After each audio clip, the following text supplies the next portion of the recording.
This channel does not promote any violent, harmful, or illegal activities. All content provided by this channel is meant for an educational purpose only.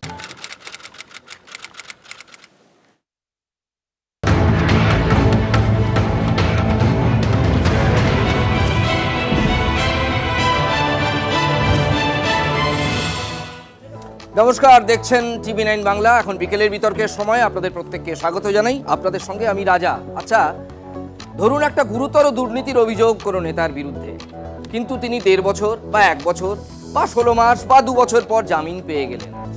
তার দল ধরে নিন সেই মামলায় বিচার প্রক্রিয়াও শুরু হয়নি, বা হয়তো একটা অংশের বিচার প্রক্রিয়া শুরু হয়েছে, মানে ইডিটা শুরু হয়েছে, সিবিআই এরটা শুরু হয়নি।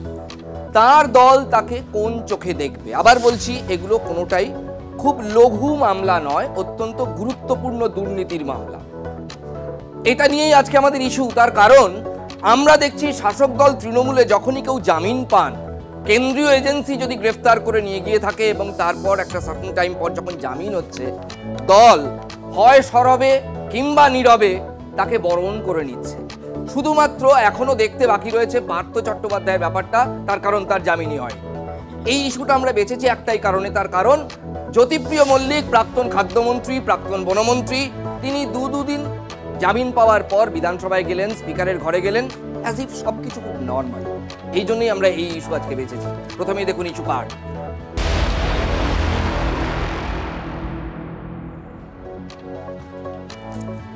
আমাদের সঙ্গে যারা রয়েছেন আজকে ওই দিক থেকে আলাপ করাবো। শঙ্কুদেব পান্ডা, বিজেপির তরুণ মুখ। মাঝখানে রয়েছেন রাজনৈতিক বিশ্লেষক রাজপুত্র চন্দ, এবং একেবারে শেষে আমার বাঁ হাতে এদিকে রয়েছেন শতরূপ ঘোষ, অতি পরিচিত সিপিআইএম নেতা এবং মুখপাত্র। দেখুন, বিতর্কটা ঝাঁঝালো হতে চলেছে, এটা আগেই বলছি। তার কারণ এক ইস্যুটা ঝাঁঝালো, 2-3 জনের মুখ দেখে নিন, 3 জনই তরুণ, মানে একদম ফুটন্ত রক্ত। সুতরাং আমরা প্রত্যাশা করবো আজকে বিতর্ক জমজমাট হবে অন্য দিনের মতোই। শতরূপ, আমার প্রথম প্রশ্ন, যদিও এক্ষেত্রে ওর কাছে যাওয়াটা হয়তো কোনো একটা দিক থেকে লজিক্যালি কারেক্ট, কিন্তু আমার প্রথম প্রশ্ন হচ্ছে যে আমি ধরে নিচ্ছি একজনের বিরুদ্ধে একটা গুরুতর অভিযোগ, তার বিচার প্রক্রিয়া এখনো শুরু হয়নি, তিনি ফিরলেন, তিনি জেল থেকে বেরিয়ে এলেন, দল তাকে ঠিক কি করা উচিত? দলের অ্যাটিটিউডটা ঠিক কেমন হওয়া উচিত? রাজা, যেটাকে নিয়ে আমরা আলোচনা করছি, আমার মনে হয় যে কনসার্নের জায়গা থেকে প্রশ্নটা উঠছে সেটা একেবারেই সঠিক। যে একটা দল যার বিরুদ্ধে এত গুরুতর অভিযোগ এবং প্রাইমা ফেসি বেশ কিছু প্রমাণ পাওয়া গেছে, খাটের তলা থেকে টাকা বেরোনো থেকে শুরু করে একাধিক সম্পত্তি থেকে শুরু করে সব কিছু, তাকে সে যদি জামিন পেয়েও যায় তাকে মাথায় তুলে নেবে কেন? এটা সত্যি কথা। আবার এইটাও ঘটনা যে দলের কাছ থেকে আমরা এই নৈতিকতা আশা করছি, তাদের যদি এই নৈতিকতা থাকতো তাহলে তো প্রথম কথা এই লোকগুলো নেতাই হতো না কোনোদিন, বা যদি বা হতো তারা এরকম থার্ড ক্লাস নেতা হতো না যে জনগণের ভোটে জিতে হাজার হাজার কোটি টাকা সম্পত্তি বানাবে। যদি বা সেটাও বানাতো, দলটার বা দলনেত্রীর যদি নৈতিকতা বলে কোনো জিনিস থাকতো, তাহলে রাজ্যের পুলিশই এদের বিরুদ্ধে ব্যবস্থা নিত এবং এরা জেলে যেত, এরা শাস্তি পেত। এর আগের ধাপে নৈতিকতার কোনো প্রমাণই যেখানে শাসক দল বা তার নেত্রী রাখেননি, হঠাৎ করে এরা জেল থেকে বেরোনোর পরে উনি রানী রাসমণির মতো একটা নৈতিকতার পরাকাষ্ঠা হয়ে যাবেন। আমাদের এই উইশফুল থিঙ্কিংয়ের পেছনে লজিকটা কী আছে? আমরা আশা করবোটা কেন? এইখানেই আমাদের কথাটা, যেটা তুমি বলছো একদম সঠিক কথা। যখন নারদার ভিডিও সামনে আসবে উনি বলবেন আমি আগে জানলে দেখে প্রার্থী করতাম না, তারপরে আবার ভোটের পরে তাদেরকে আবার ধরে মন্ত্রী করবেন। পার্থ চট্টোপাধ্যায় উনি বলবেন আমি দল থেকে সাসপেন্ড করলাম, হাতে গুনে 5 সপ্তাহ পরে উনি বলবেন পার্থদা কী দোষ করেছে, ওনার বাড়ি থেকে তো টাকা পাওয়া যায়নি, ওনার বিরুদ্ধে কেন ব্যবস্থা নেওয়া হলো। একদিকে উনি সেইগুলো করবেন, অপর দিকে আমি উল্টো দিকটাও বলছি রাজাদা, আজ যদি মমতা বন্দ্যোপাধ্যায় প্রশ্নটা করেন যে বেশ ঠিক আছে, আমি বেলের পরেও একজনকে মাথায় তুলে নেব না, তাকে আর এমএলএ এমপি করবো না, ক্যাবিনেটে ফিরিয়ে নেব না, কিন্তু আপনারা আমাকে বলুন আপনারা কদিনের মধ্যে তদন্তটা শেষ করে ফাইনালি জানিয়ে দেবেন লোকটা দোষী কি দোষী নয়। এর কোনো উত্তর কি কেন্দ্রে যারা ক্ষমতায় আছে, কি সিবিআই দিতে পারবে? আজকে যদি মমতা বন্দ্যোপাধ্যায় বলেন যে সুদীপ বন্দ্যোপাধ্যায়কে তো আপনারা বেল পাইয়েছিলেন, সে কোন কালে বেল পেয়েছেন? হ্যাঁ, এক্স্যাক্ট। আমি এখানে বলছি যে তারপরে 8 বছর কেটে গেছে, 8টা বছর, 8 কি বলছি আমি, 9 বছর কেটে গেছে। তারপরে 9 বছরেও আপনারা একটা লোকের ট্রায়াল কমপ্লিট করেননি। তাহলে কি আমি আজীবন অনন্তকাল অপেক্ষা করে যাব একজনকে আপনি না কনভিক্ট করবেন, দোষী সাব্যস্ত করবেন না, তাকে আমি আমার দলে ফেরত নিতে পারবো? আমার সেক্ষেত্রে করণীয়টা কি?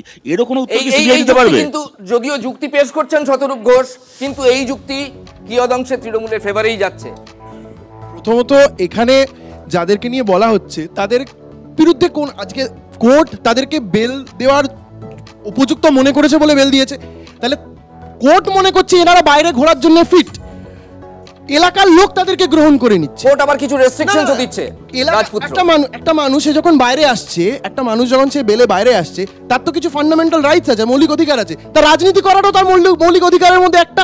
তা আজকে এই মানুষটা যখন এসে রাজনীতি করছেন, তার এলাকার মানুষ তাকে গ্রহণযোগ্য মনে করছেন, কার কিসে অসুবিধা হচ্ছে আমি তো বুঝতে পারছি না এখানে। তো আমরা ওয়েট করতে পারি তো এই মানুষটা কনভিক্ট হয় কিনা দেখার জন্য। তো তার আগে থেকেই তার একটা আমরা তার ক্যারেক্টার অ্যাসাসিনেশন করতে বসে যাব। এবার এই বক্তা তিনি বলছেন কার কিসে অসুবিধা হচ্ছে আমরা জানি না, অসুবিধাটা কিন্তু দলের বাইরে যত বেশি তার থেকে বেশি দলের মধ্যেই। মনে করে দেখুন, রিসেন্টলি শান্তনু সেন যখন তাকে সাসপেন্ড করা হলো, তিনি বললেন আমাকে কেউ জেরা করেনি, জিজ্ঞাসাবাদ করেনি, দুর্নীতির জন্য সিবিআই আসেনি, ইডি আসেনি। সুতরাং দলের মধ্যে কি টু সেটস অফ সমর্থক বা নেতা তৈরি হচ্ছেন? ঠিক তাপস রায় তিনিও কিন্তু দলত্যাগের আগে এই যুক্তিটিই দেখিয়েছিলেন যে আমার বাড়িতে কিন্তু ইডি সিবিআই আসেনি। কোথাও কি এইভাবে দল চালাতে সমস্যা হয় না? অর্থাৎ দলে এক দল তাদের মনে করছেন ধোয়া তুলসী পাতা, আর এক দল মনে করছেন যে এরা আসলে দাগি। শঙ্কুদেব পান্ডা। দেখুন রাজাদা, ভারতীয় আইন অনুসারে বা আইনি ব্যবস্থায় যদি কেউ দোষী সাব্যস্ত না হন, তাহলে আইনি প্রক্রিয়ায় যে বিষয় রয়েছে সেই বিষয়টা মেনে নিতে হবে। কিন্তু একটি রাজনৈতিক দল, তার সর্বময় নেত্রীর নাম মমতা বন্দ্যোপাধ্যায়, সেই দলটা মমতা বন্দ্যোপাধ্যায়ের উপর বেস করে চলে। সেই দল যখন মমতা বন্দ্যোপাধ্যায়কে গ্রেপ্তারের দাবি জানানো কুণাল ঘোষকে দলের মুখপাত্র করতে পারে, তখন অপরাধ আর কি ছোটোখাটো ব্যাপার, ওগুলো নিয়ে ক্ষমাঘেন্না করার জায়গায় চলে যেতে হয়। ফলে আপনাকে বুঝতে হবে যে দল তার নৈতিক জায়গা থেকে কি সিদ্ধান্ত নিচ্ছে। আচ্ছা, এতগুলো মামলার মধ্যে আপনি প্রসঙ্গ তুললেন বলে বলি, আপনাকেই বলতে দেবো আবার, কুণাল বাবুর দাবি তিনি কিন্তু সেই মামলায় অ্যাকুইটেড হয়েছেন এবং ক্লিন চিট পেয়েছেন। দেখুন, আমি আপনাকে বলি যে একটা ইন্ডিভিজুয়াল মামলায় তিনি অ্যাকুইটেড হয়েছেন কি ক্লিন চিট পেয়েছেন, তাতে তিনি সম্পূর্ণ নির্দোষ হিসেবে সমস্ত মামলায় ক্লিন চিট পেয়েছেন তা প্রমাণিত হয় না। এখনও ওই সংক্রান্ত বিষয়ের একাধিক মামলা ওপেন রয়েছে, ইনভেস্টিগেশন চলছে। আমি তো মামলা বা আইনের বিষয়ে বলিনি রাজাদা। মামলা বা আইন যে প্রক্রিয়ায় চলে সেই প্রক্রিয়ায় চলবে। লোকে বেরিয়ে আসবার পর অনেক সময় রাজনীতিতে যারা থাকেন, আমি যে কোনো দলের ঊর্ধ্বে উঠে বলছি, রাজনীতিতে যারা থাকেন তাদের এগেনস্টে মিথ্যা মামলা হওয়ারও সম্ভাবনা থাকে। অনেক সময় গ্রেপ্তারি প্রতিহিংসামূলকও হতে পারে যে কোনো দলের ক্ষেত্রে। আমাদের অমিত শাহর বিরুদ্ধে একাধিক মিথ্যা মামলা হয়েছিল, তিনি এরপরে দেশের গুরুত্বপূর্ণ মন্ত্রী হিসেবে আজকে দেশ চালাচ্ছেন। তো ফলে আমি সেই প্রসঙ্গে আসবো না। আমি যে প্রসঙ্গে আসবো সেই প্রসঙ্গ হচ্ছে যে দেখুন, যে নৈতিক বিষয়কে অ্যাড্রেস করে আমি দল করলাম, যে নীতির উপর ভিত্তি করে আমি মানুষের কাছে ভোট চাইলাম, সেই নীতিকে যিনি আঘাত করলেন, আমি তাকে অ্যাকসেপ্ট করবো, এটা কোন নীতিহীনতা? তার উপর ভিত্তি করে কি করে দল চলতে পারে? আমি এক মিনিটে শেষ করি। মুশকিল হচ্ছে আমি রাজপুত্রর কাছেই জানতে চাইবো যে কদিন পরে ধরুন জ্যোতিপ্রিয় মল্লিক ওই 24 পরগনা জেলার জেলা প্রেসিডেন্ট হবেন। এখন ওখানে পার্থভৌমিকরা যারা কঠিন সময়ে যখন জ্যোতিপ্রিয় মল্লিক জেলে ছিলেন তখন যে লড়াইটা করেছেন, এখন তাদেরকে কি উত্তর দেবেন? তাদেরকে কি মুখ দেখাবেন? এটা তো বিজেপির কনসার্ন হতে পারে না, এটা তো তৃণমূলের কনসার্ন। আমার রাজনীতির অভাব আছে, বিজেপিতে রাজনীতির মধ্যে খুব অসুবিধা আছে। রাজাদা, বিজেপির কোথায় কনসার্ন হচ্ছে এবার আপনাকে বলছি। রাজনীতি পাওয়া যাচ্ছে না। কংগ্রেসের ভেতর যদি গোলাগুলিও চলে যায়, আমার ততক্ষণ পর্যন্ত কনসার্ন নয় যতক্ষণ পর্যন্ত কাজল আর কেষ্টর লড়াইয়ে একটানা বক্তুই হয়। আমার কাছে ততক্ষণ পর্যন্ত কনসার্ন নয় যতক্ষণ পর্যন্ত এদের লড়াইয়ের জন্য সাধারণ মানুষ এফেক্টেড হয়। আজকে বাবলা সরকার ছেড়ে দিন, আপনি ভুলে যান তৃণমূল কংগ্রেস একজন রাজনৈতিক কর্মী তো ছুটিয়ে ছুটিয়ে গুলি করে মারছে, তৃণমূলের জন্য হচ্ছে। পরিস্থিতি কোথায় যাচ্ছে? আমি এখন একটা যুক্তি কি করেছেন দলের মধ্যে একটা দলের মধ্যে গোটা আদি বিজেপি নব্য বিজেপি লড়াই রেগুলারলি করে চলেছে। তারা বলছেন আপনি কি ভাইপো তৃণমূল? বিজেপির মধ্যে রাজনীতির এত অভাব, তৃণমূলের মধ্যে তৃণমূলের জানলা দিয়ে উঁকি মারছে। আপনি কি পুত্র তৃণমূল না ভাইপো তৃণমূল? আচ্ছা, অদ্ভুত ব্যাপার। তৃণমূলের জানলা দিয়ে উঁকি মারছে। আমার মনে হচ্ছে টাইম আছে। প্লিজ এখানে কোনো ব্যক্তিগত বিষয় নয়। কে কার না প্লিজ না কার কি ব্লাড রিলেশন বলা যাবে না। ভাইপো নয় পুত্র, এর বাইরে বেরোতে পারছে না দল। নাম হয়ে গেছে ভাইপো, এই রিলেশনশিপ টাইম বাদ হয়ে যাচ্ছে। আরেকটা বিষয়, আরেকটা আপনি এর সঙ্গে অ্যাড করে দিই, এই ডিভিশনটা কোথাও সাপ পার্থবাবুর ক্ষেত্রে যা করা হয়েছে তা মানিক ভট্টাচার্যর ক্ষেত্রে করা হয়নি। তৃণমূল কংগ্রেস তা অন্যান্য কারো ক্ষেত্রেই করা হয়নি কিন্তু। দেখুন তৃণমূল কংগ্রেসের ওভারঅল পলিসি কি হবে সেটা তো তৃণমূল কংগ্রেস হাইকমান্ড ঠিক করবে। এবার তৃণমূল কংগ্রেস জনতাকে তো জানাতে হবে। তৃণমূল কংগ্রেস তার আভ্যন্তরীণ পলিসি কি হবে তৃণমূল কংগ্রেস তার কর্মীদেরকে জানাচ্ছে, সেটাকে মানে গ্রহণযোগ্য মনে করছে বলেই তো তৃণমূল কংগ্রেসের পক্ষে মানুষ এখন অব্দি রয়েছে। কি পলিসি ভলিউম অফ মানিটা দেখা গিয়েছিল বলেই কি পার্থবাবুর ক্ষেত্রে একরকম? কেউ বললেন পচা নেতা, কেউ বললেন রটন, কেউ বললেন এই রকম সহকর্মী এতদিন সঙ্গে আছি ভাবতে পারিনি। অন্যদের ক্ষেত্রে তো তা বলা হয়নি। আমি পার্থদা বেরোনোর পর কি পরিস্থিতি হয় দেখুন প্লিজ। এই তো বেরোনোর আগে অনেক কিছু বলেছিল না। এখানে কোনো অভিযোগ নেই, কোনো কিছু বলার নেই, এখানে যা খুশি তাই বলে যেতে। আমি কতগুলো কথা বলছি। প্রথম কথা, আপনি যেটা কুণাল ঘোষের অ্যাক্টিভেটেড হওয়ার কথা বললেন, আমি আপনাকে মনে করাই উনি যে মামলাটা অ্যাক্টিভেটেড হয়েছেন অসংখ্য সারদা নিয়ে চলা মামলার মধ্যে একটা মামলা যেখানে জাজ মনে করেছেন 409 যেখানে পাবলিক সার্ভেন্টের ব্রিচ অফ ট্রাস্ট সেইটা ওনার ক্ষেত্রে অ্যাপ্লিকেবল নয়, ওই ধারাটা ওনার ক্ষেত্রে অ্যাপ্লিকেবল নয় বলে। তার বাইরে উনি অসংখ্য মামলায় অ্যাক্টিভেটেড হননি এখনো পর্যন্ত। এক, দ্বিতীয় কথা আপনাদেরকে জানাই বা মনে করে উনি একটা মামলায় না কনভিক্টেড হয়েছেন, তা হচ্ছে আত্মহত্যার চেষ্টা করার মামলা, তাতে উনি কনভিক্টেড। জাজ মার্সি গ্রাউন্ডে সাজা দেয়নি, ও কিন্তু মার্সি গ্রাউন্ডে বাইরে আছে, নাহলে জেলে থাকার কথা। যেহেতু প্রসঙ্গটা উঠলো আমি বলে দিলাম। দ্বিতীয় কথা আমি এখানে বলছি রাজাদ একটা কথা, দোষ করলে শাস্তি হবে, এই যে সভ্যতার একটা সহজ নিয়ম, এই নিয়মটা যদি আমাদের দেশে না খাটে সেক্ষেত্রে আমরা অপরাধীকে শুধুমাত্র কোনো একজন নেত্রীর শুভবুদ্ধির ফলে তাকে রাজনৈতিক ক্ষমতা থেকে দূরে রাখার চেতনার উপর নির্ভর করে থাকবো আমরা 130 কোটি দেশের মানুষ, 140 কোটি মানুষ। আমাদের দেশে আইন আদালত বলে কিচ্ছু নেই, সিবিআই ইডি বলে কিচ্ছু নেই, পুলিশ বলে কিচ্ছু নেই। যাদের একদম ঘাট ধরে শাস্তি দেওয়ার কথা তারা কোনো শাস্তি দেবে না, কিন্তু নৈতিকতার জায়গা থেকে আপনি কেন ওকে একটুখানি দূরে সরিয়ে রাখছেন না আপনার করুণা দৃষ্টি থেকে?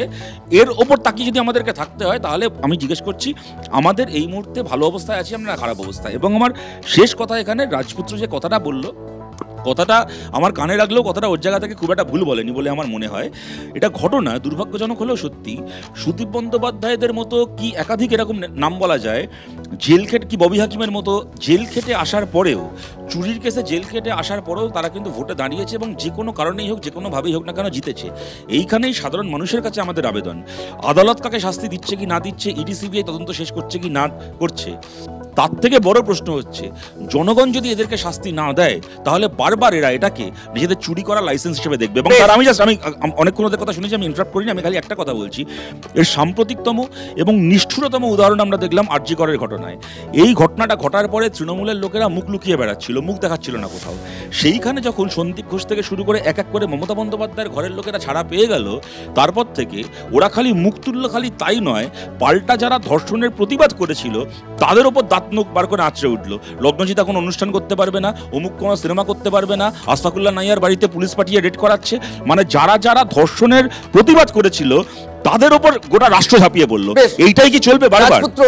এটা আমরা মানুষের কাছে বিচার চাই যে আপনারা যদি এদেরকে এইটা এম্পাওয়ার করেন, এদের এক সেকেন্ড, এদের আপনারা যদি বারবার করে এদের অপরাধকে প্রশ্রয় দেন তাহলে আপনার এই প্রশ্রয়ের ফলে আগামী দিনে আরো বড় অপরাধ করার ছাড়পত্র এরা পেয়ে যাচ্ছে। প্রথম কথা, তিনি অপরাধ করেছেন এটা জনগণ জানতে পারছেন না, জনগণের কাছে ক্লিয়ার ভিশন নয়। দ্বিতীয় কথা হচ্ছে উইনেবিলিটি ফ্যাক্টর বলে একটা প্রশ্ন থাকে, এটা হচ্ছে ভোটের ক্ষেত্রে খুব কাজে লাগে।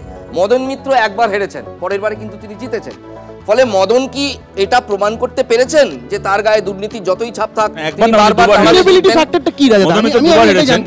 একবার বেলঘরিয়াতে, তারপরে আমার বক্তব্য উইনেবিলিটি ফ্যাক্টরটা কি, তার এলাকার মানুষ তাকে গ্রহণযোগ্য, আমি প্রথমেই যে কথাটা দিয়ে শুরু করলাম, তার এলাকার মানুষ তাকে গ্রহণযোগ্য মনে করছে, আইন তাকে বলছে বেল পাওয়ার যোগ্য, মানে রাস্তাঘাটে ঘোরার যোগ্য, তার মানে তার খাওয়ার অধিকার আছে, ঘুমানোর অধিকার আছে, তার রাজনীতি করার অধিকার আছে।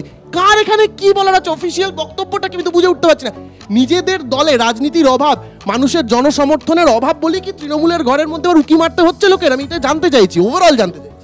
শঙ্কুদেব পান্ডা, দেখুন, শাসক দল যখন ক্ষমতায় থাকে তখন মনে রাখতে হয় রাজনীতিতে তার লুকোনোর জায়গা যত কম থাকে ততই মঙ্গল। একজন পলিটিশিয়ানের এটাই হওয়া উচিত। তৃণমূল কংগ্রেস যে কথা বলে 2011 ক্ষমতায় এসেছিল এবং তারপর যে ধরনের কাণ্ড কারখানা করেছে, তাতে তৃণমূলকে আজকের ডেটে মুখ লুকোতে হচ্ছে। আজকে আপনি বলেছেন গরিবের খাদ্যের জন্য আমি ব্যবস্থা করব, আপনি খাদ্য আন্দোলনের যিনি এফেক্টেড লোক তাকে নিয়ে 21শে জুলাইয়ের মঞ্চে তুলেছিলেন, অথচ আপনার খাদ্যমন্ত্রীকে জেল খাটতে হয়েছে। আপনি শিক্ষায় বলেছিলেন গরিবের জন্য পড়াশুনোর আমি ফ্রিতে ব্যবস্থা করব, সিপিএম বাংলায় নাকি শিক্ষার সত্যানাশ করে দিয়েছে।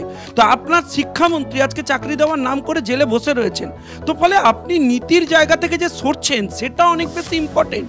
আপনি তাকে চোরকে নিয়ে এসে বসিয়ে রিইনস্টল করছেন কি করছেন না এটা ইম্পর্টেন্ট নয়, কিন্তু আপনাকে মনে রাখতে হবে এটা করবার জন্য যেটা হচ্ছে যে দায়টা আপনার উপরে আসা উচিত নয় সেই দায় আপনাকে নিতে হচ্ছে। কারণ 294 সমস্ত কেন্দ্রে আপনিই প্রার্থী, আপনিই মুখ। তাই পার্থ চট্টোপাধ্যায়ের বিরুদ্ধে যে অভিযোগ উঠছে, যে দায় উঠছে, সেই দায় তাহলে আপনার উপরে বর্তাবে। রাজপুত্র, যে লোকটা আপাত দৃষ্টিতে কোনো অন্যায় বা অপরাধ করেনি, যে একেবারে ক্লিন ইমেজের, সেই লোকটা ভোটের টিকিট যখন পাবে না, যখন দেখবে জেল ফেরত একজন এসে টিকিট বারবার পাচ্ছে, তখন তো দলের মধ্যেও একটা গ্রাজ তৈরি হওয়ার সম্ভাবনা। দলের মধ্যে গ্রাজ তো নেই আজকে, তার জন্যই তো দল এত বেড়ে চলেছে। আর ব্যক্তিগতভাবে তৃণমূল কংগ্রেস স্টিয়ারিং কমিটি চলেছে, না তৃণমূল দল বেড়ে চলেছে, না দল বেড়ে চলেছে, দল বেড়েও চলেছে। অভিষেক বন্দ্যোপাধ্যায় বলেছেন। আমি একটা কথা বলি, এরকম ভাবে ইন্টারাপ্ট করলে তো বলা যাবে না। হিপোক্রেসি তো বিজেপি, সবার আগে যদি হিপোক্রেসি নিয়ে আলোচনা করতে হয়, হিপোক্রেসি তো বিজেপির। যারা 2014 সালে সবকা সাথ সবকা বিকাশ এসব নানা রকম বলে এসেছে, তাদের দলে হেড স্পিচের জন্য প্রচুর বিধায়ক জেল কেটেছে, পরবর্তীকালে সে বেলে বাইরে এসেছে। তারা আজকে বলছে না যে একবার জেলে গেলেই তার মানে আর সে রাজনীতি করার উপযুক্ত নয়। আমি একটা কথা বলছি, যেটা বললো যে ক্লিন ইমেজ যাদের, যদিও তৃণমূলের নেতাদের মধ্যে কজনের খুব ক্লিন ইমেজ আমার ঠিক জানা নেই, থাকতে পারে হয়তো, আমি চিনি না। কিন্তু যেটা তার থেকে গুরুত্বপূর্ণ রাজা, এটা আমাদের বুঝতে হবে, তৃণমূলের মতো দলটা যে সিস্টেমের ওপর দাঁড়িয়ে আছে না, ক্লিন ইমেজের নেতাদের টাকায় ওদের দলটা চলে না। ক্লিন ইমেজের নেতা শয়ে কোটি কোটি টাকা দিতে পারবে না, যে টাকা দিয়ে এক অভিষেক বন্দ্যোপাধ্যায় সম্পত্তি তৈরি হবে, দেশে বিদেশে শালির অ্যাকাউন্টে টাকা ঢুকবে, এবং অপরদিকে ওই টাকা দিয়ে পুলিশ কেনা থেকে শুরু করে মিলিটারির এই যে যারা সিআরপিএফ আছে তাদেরকে কেনা থেকে শুরু করে ইলেকশনের অবজারভার, পাড়ার গুন্ডা, ক্রিমিনাল মস্তান কিনে তৃণমূল একটার পর একটা ভোট পার করবে। তৃণমূল দলটা চলেই এই সিস্টেমে যে যত বেশি টাকা তুলে দিতে পারবে, তার কাটমানির অংশ কালীঘাটে পৌঁছবে, ক্যামাক স্ট্রিটে পৌঁছবে, সে তত বড় নেতা। আমি এই কারণে বলছি, এক মিনিট, না ও উত্তর ও কি দেবে? ও কি তৃণমূলের নেতা নাকি? আমি যে কথাটা বলছি, ওর থেকে বেশি দিন তো আমরা দেখছি রাজনীতিকে, মানে পশ্চিমবাংলার রাজনীতিকে। সিপিএম এরও ভালো খারাপ আমরা দেখেছি, তৃণমূল বিজেপি সবার ভালো খারাপ আমরা বাংলার নাগরিক হিসেবে তোমাদের সামনে আছে। সবাই জানে তৃণমূল দল হিসেবে তাদের এই সিস্টেমটা হচ্ছে লোকাল এক একটা এলাকায় সন্দেশখালীতে শাহজাহান, বীরভূমে অনুব্রত মণ্ডল, অমুক জায়গায় আরাবুল, এই জায়গা থেকে ভাই আইন কানুন সব তোমার, পুলিশ তোমাকে স্যালুট করবে, চাকরি বাকরি থেকে শুরু করে সব তোমরা ঠিক করবে, মাঝখানে খালি টাকাটা তুলে কালীঘাটে পাঠাতে হবে, এই সিস্টেমে চলছে। তো ক্লিন ইমেজ আবার কি হবে? অনুপস্থিতিতে বিরোধীরা তো দাঁত ফোটাতে পারেনি বীরভূম জেলায়, কাজল তৈরি হয়েছে। আমি এটা উত্তর, একটা মানুষ নির্বাচন লড়ার যোগ্য কি যোগ্য না কে বলবে? নির্বাচন কমিশন। তার মানে বেসিক্যালি উনি বলতে চাইছেন যে নির্বাচন কমিশন ভুল করছে দিনের পর দিন। বেসিক্যালি উনি কি এটা বলতে চাইছেন নির্বাচন কমিশন ভুল করছে? একটা মানুষ, না তুমি বলছো একটা মানুষের ক্লিন ইমেজ, ডার্টি ইমেজ, নানা রকম বলছো। আমার বক্তব্য মানুষের নির্বাচন লড়ার অধিকার, নির্বাচন লড়ার অধিকার আমি তো প্রথমেই বলে দিয়েছি, নির্বাচন কমিশন কি করবে?